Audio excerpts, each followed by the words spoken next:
Buenos días, esta es la propuesta de parcial de la materia Historia de la Educación Argentina de la carrera de Ciencias de la Educación.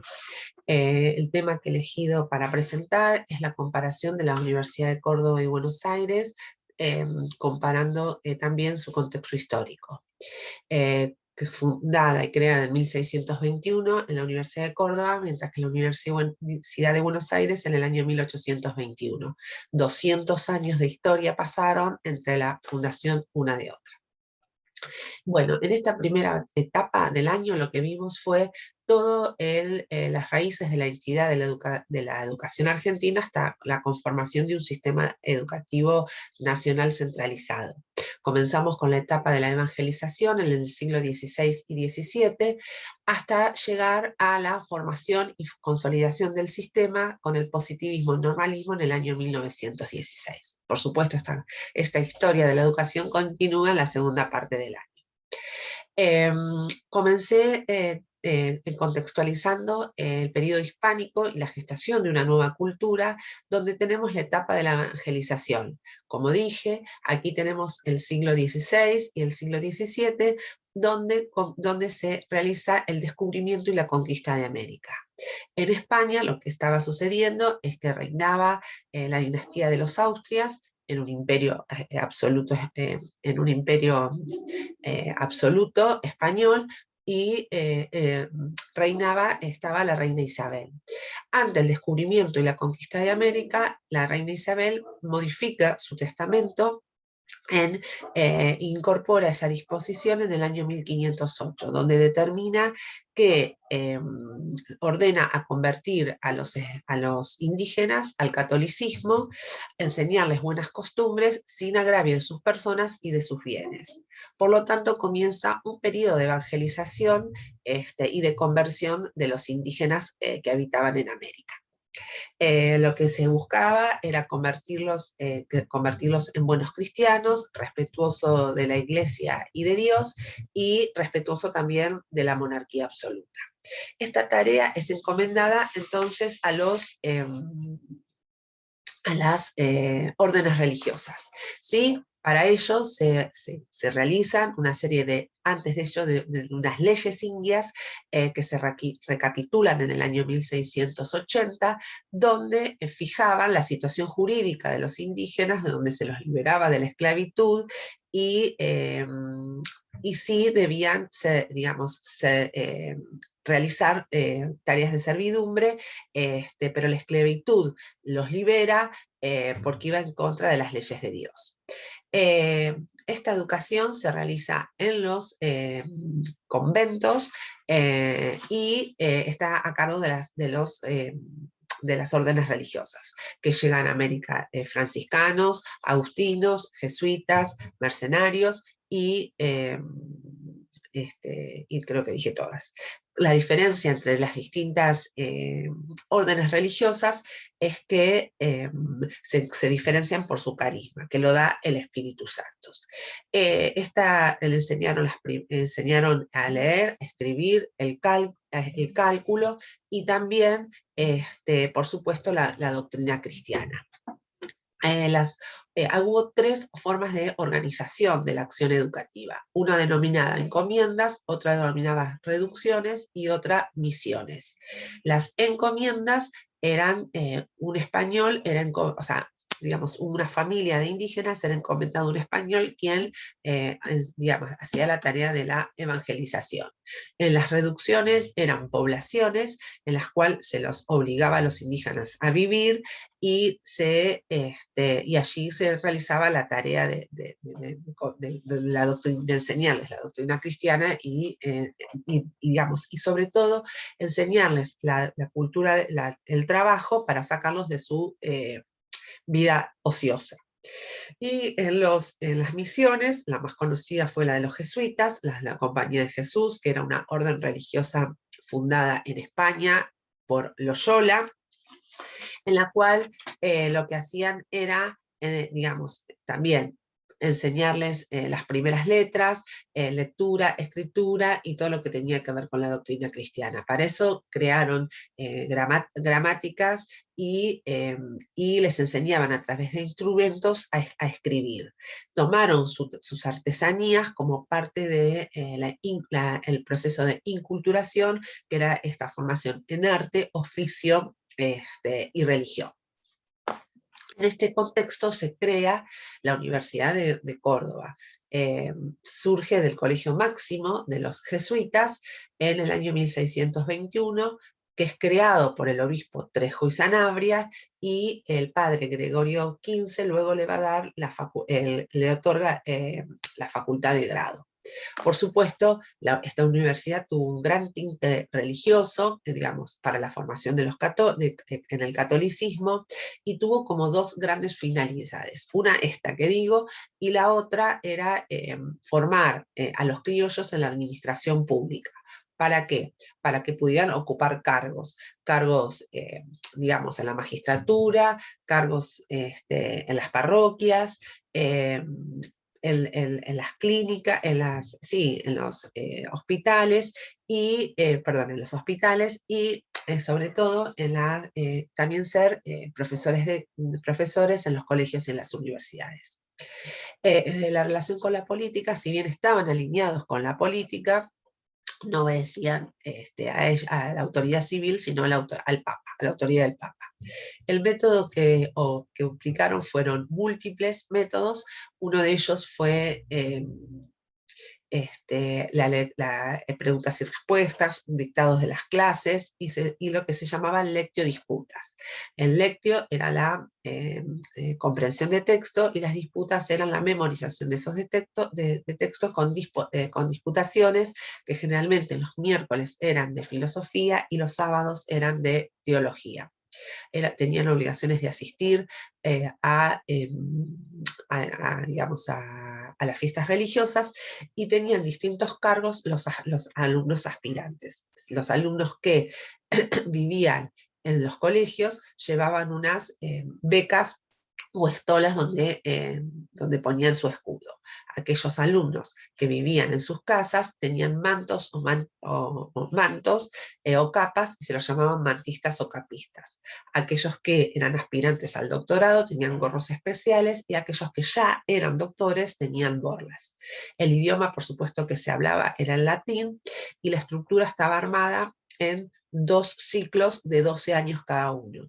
Uno de los ciclos era el ciclo básico, el ciclo elemental o preparatorio, que los preparaban para la segunda etapa, que acá se estudiaba gramática, retórica y las, ¿cómo llamas? Y las humanidades clásicas, y en la segunda, en el ciclo superior, que había 2 facultades, la facultad de medicina, estoy diciendo cualquier cosa, la facultad de filosofía y la facultad de teología.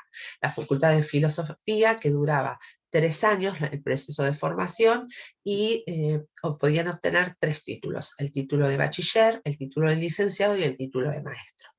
Y en la facultad de teología, duraba 4 años, y obtenían el título de bachiller, de licenciado y de doctor. Para ser doctor tenían que ser sacerdotes.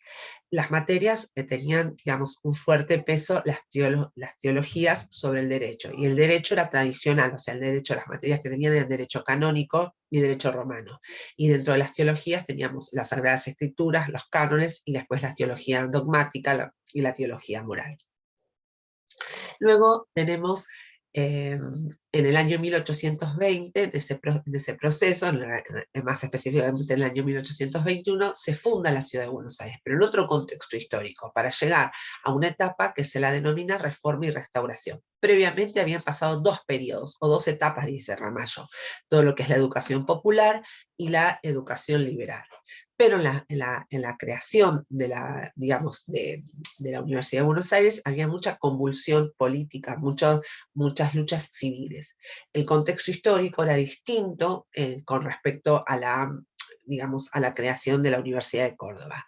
Había habido una disolución de la autoridad nacional y esto determinó la falta de acuerdo entre las provincias. Había unas gran diferencias en la organización de nuestro país. Había dos posturas muy opuestas, los unitarios contra los federales. Los unitarios pertenecían a la élite de Buenos Aires, que habían sido, digamos, europeizados, que miraban al exterior, sobre todo a Francia y a Inglaterra, y que consideraban que la organización del país debía ser centralizada, digamos, desde el todo hacia las partes, ¿sí? Donde había un idealismo político y donde no tenían el apoyo popular de las masas, ¿no? Porque solo pertenecía a la élite de Buenos Aires. Y en cambio después tenemos los federales, que tienen una mirada de organización del país de lo particular a lo general, es decir, que bregaban por una autonomía en las provincias, por una autocracia de las provincias, es decir, una administración de cada provincia de forma autónoma, donde había digamos, un catolicismo más tradicional, donde no miraban al exterior, sino que estaban centrados en la valoración de todo lo que tenía que ver con lo hispano, mientras que los unitarios consideraban que la economía debía pasar por el libre comercio y la aduana tenía que ver con una gran fuente de riqueza. Los federales consideraban que la producción propia era, digamos, la mirada desde lo económico. Esto trajo, bueno, estas dos posturas opuestas, trajo luchas civiles muy importantes. En esta época tenemos el apogeo del federalismo y intervenciones extranjeras. Entonces la batalla de Cepeda y la crisis del año 20 provoca la caída del directorio, entonces Buenos Aires se asume como provincia y establece sus propias autoridades. A partir de ahí, y tenemos, ¿no?, en este contexto el Tratado de Pilar de 1820. Sin embargo, a partir de todas estas luchas civiles, la educación tiene una intensa acción. Se fundan colegios y sobre todo aparece aquí la Universidad de Buenos Aires, en la creación de 1820, en el año 1821, que se crea durante el gobierno de Martín Rodríguez, que el ministro de gobierno es Rivadavia, en el año entre 1780 y 1845, en ese periodo nació y falleció Rivadavia, y por empeño del presbítero Antonio Sanz, que fue el rector. Aquí en realidad tiene otra finalidad, ¿sí? No hay una finalidad religiosa, ¿no? Tiene como otra finalidad. Era una educación utilitaria, se pretendía, digamos, organizar la ciencia, o sea, la facultad surge para tener la ciencia de forma organizada y se le da importancia de esto a las ciencias, por eso hablamos de una educación utilitaria. La relación con la política digamos, dependen del gobierno de la provincia de Buenos Aires y no tiene autonomía, si bien digamos, todas las decisiones las toma el gobierno, desde el rector, los profesores y la administración de la universidad. Los métodos que utiliza también son varios, a través de preguntas y respuestas, dictados al profesor, pero el sistema que sostiene es el sistema lancasteriano, ¿sí? Que era, bueno, que fue creado por Lancaster y fue introducido por Thomson, que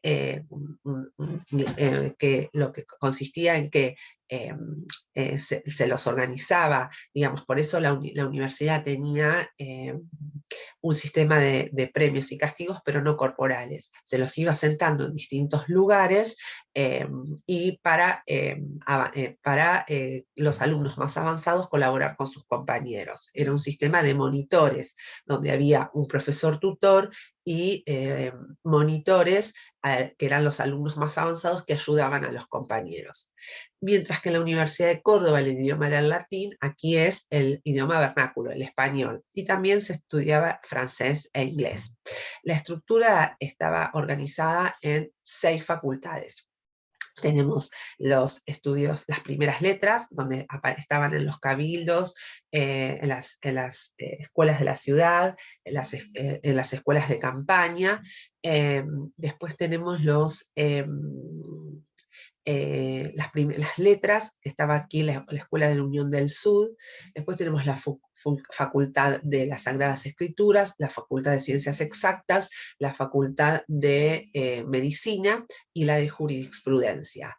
Por supuesto, las materias tenían que ver, digamos, en función de sus facultades. En el caso de las ciencias exactas tenían matemática, cálculo, aritmética.